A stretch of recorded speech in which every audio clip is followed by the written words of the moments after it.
અગિયારસ રેવાથી શું ફાયદો થાય એ કવિના શબ્દમાં આપણે સાંભળીએ.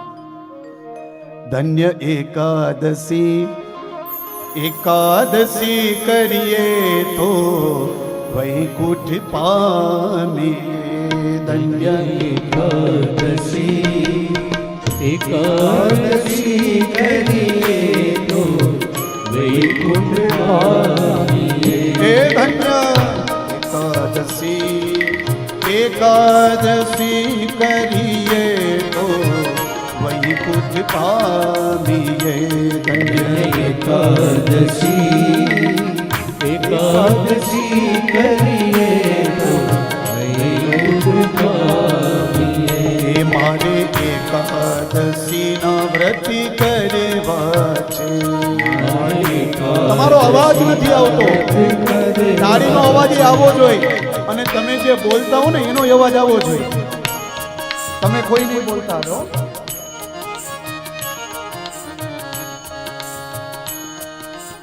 કાલે મયુરભાઈએ કઈ કીધું તું ખબર છે ને કે જે ન બોલે એને બાજુવાળાના, પણ હું તો તમને એ ન કહી શકું. પણ હું તમને એટલું કહીશ કે જે આ ભજન બોલશે નહીં એના કરેલા પાપ ધોવાશે નહીં. હવે તમારે બોલવું કે ન બોલવું તમારા હાથમાં છે, બાકી હું કઈ નહીં કહું. એ ધન્ય એકાદશી, એકાદશી કરીએ તો વૈકુંઠ પામીએ. એ ધન્ય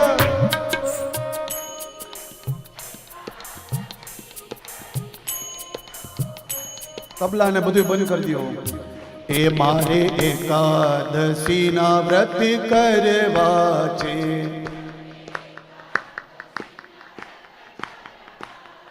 એ મારે ધ્યાન હરિના ધરવા છે.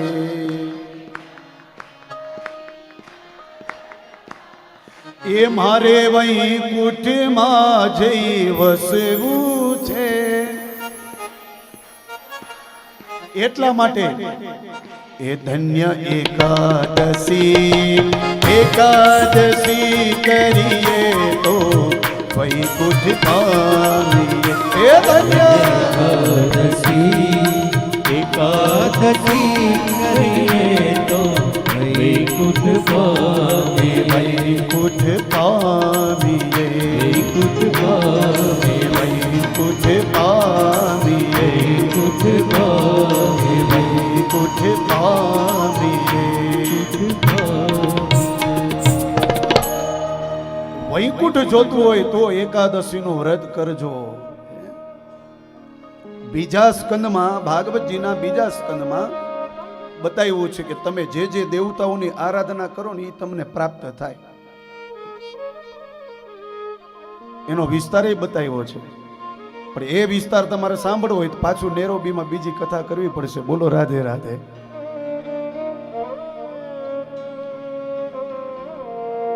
જો મેં આટલું કીધું એટલે તમને એમ ઈચ્છા થઈ ને કે આ શું હશે, શું કરવાથી શું મળે, એવી ઈચ્છા થઈ ને. એક ઈચ્છા જાગી તમને કે ભાઈ આવું કંઈક કરશું તો આવું સાંભળવા મળશે. તો બસ એ જ આપણા ઋષિવરો કહે છે કે જો તમે એકાદશીનું વ્રત કરશો ને તો તમને વૈકુંઠ મળશે. હવે તમારે વૈકુંઠ જોતું હોય તો 11નું વ્રત કરજો. પણ સૂકી ભાજી, સાબુદાણા, પછી તમે હમણાં શું બોલ્યા હતા? હા, પીઝા, પછી બીજું શું આવે ભાઈ એમાં? ચિપ્સ. ઓહો, એ તો અહીંની બહુ ફેવરેટ છે ભાઈ, પ્રખ્યાત છે. જ્યાં જાય ત્યાં સૌથી પહેલા ચિપ્સ આપે. મયુરભાઈ ખાધી કે નહીં? તો ધન્ય એકાદશી, એકાદશી કરીએ તો વૈકુંઠ પામીએ. વૈકુંઠ જોતું હોય તો 11નું વ્રત કરજો. અમરીશ રાજાએ જેવું વ્રત કર્યું છે એવું આપણે વ્રત કરવું જોઈએ. અને ત્યારબાદ એના વંશમાં ત્રિશંકુ થયા, એના રાજા હરિશ્ચંદ્ર થયા, એને ત્યાં સગર થયા. સગરના 60,000 સંતાનો કપિલ મુનિના આશ્રમમાં ગયા. કપિલ મુનિની આંખમાંથી અગ્નિદાહ નીકળ્યો અને 60,000 સગરના જે બાળકો હતા એ ભસ્મીભૂત થયા. અને પછી તો એને મોક્ષ અપાવવા માટે એના જ પરિવારમાં, એના જ કુળમાં અસમંજસ થયા. એના પુત્ર અંશુમાન થયા. અંશુમાને કપિલ રાજા પાસે જઈ અને કહ્યું કે અમારા પૂર્વજોને મુક્તિ કેવી રીતે મળે.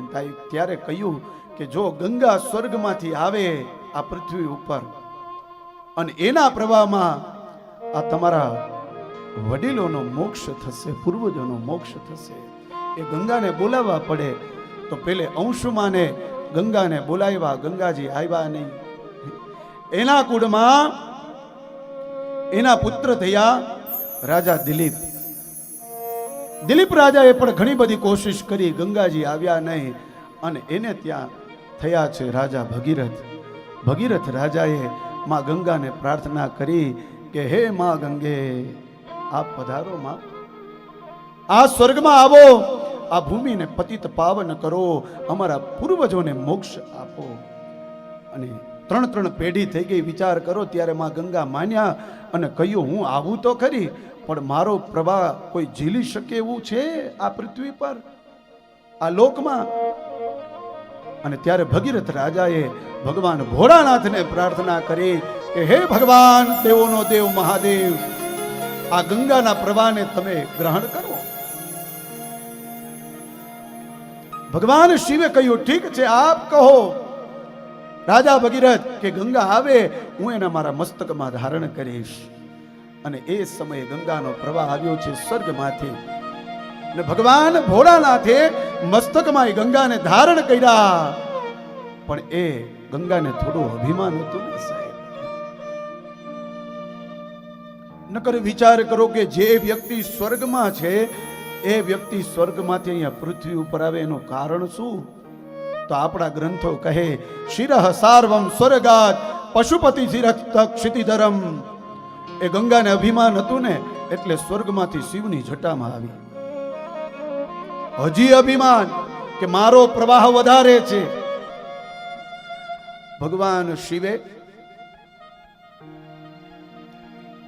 રાજા ભગીરથના કહેવાથી પ્રાર્થના કરવાથી ખાલી જટામાંથી એક વાળ ખોલ્યો અને એમાં પ્રવાહ નીકળ્યો. આગળ રાજા ભગીરથ, પાછળ ગંગાજીનો પ્રવાહ. બહેનો એવું જાનુ ઋષિ અહીંયા તપ કરવા બેઠા હતા અને ભગીરથ રાજાએ કહ્યું કે હે રાજા, હે ઋષિવર, તમે અહીંથી ઊભા થાઓ, ગંગાનો પ્રવાહ આવે છે, હમણાં તમને લઈ જશે. એટલું કહીને ભગીરથ રાજા આગળ વયા ગયા. અને આ બાજુ જાનુ ઋષિ ગંગાનો પ્રવાહ આવતો હતો એને હાથમાં લઈને આચમન કરી ગયા. ભગીરથ રાજા ઘણા આગળ ગયા અને જેવા પાછળ જોવે તો ગંગાજી દેખાતા નથી.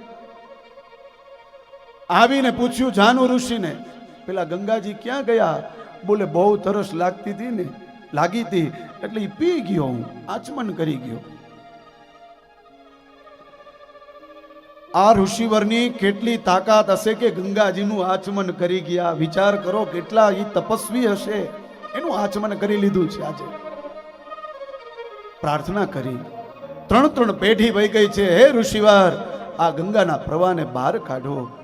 અને ત્યારે આ દેશના ઋષિએ એમ કહ્યું કે જો હવે આ મોઢામાંથી ગંગાને બહાર કાઢું તો એ ગંગા હેઠી થઈ જાય ભાઈ. અને ત્યારે એ જાનુ ઋષિએ પોતાની જાંઘને ચીરી અને એમાંથી ગંગાનો પ્રવાહ બહાર પાડ્યો. એટલે ગંગાનું નામ પડ્યું જાહ્નવી. અને એ પ્રવાહ ધીરે ધીરે ખડખડ ખડખડ ખડખડ કરતો આવ્યો છે. આજે આ સગરના 60,000 જે સંતાનો જે ભસ્મીભૂત થયા હતા ને, એનો ગંગાના પ્રવાહે ઉદ્ધાર કરી દીધો છે. અને ત્યારથી લઈ અને આજ સુધી હજી પણ આપણા કોઈ પરિવારમાંથી જેનું મૃત્યુ થાય અને એના જે અસ્થિ છે ને આપણે ગંગામાં પધરાવીએ છીએ. શું કામ?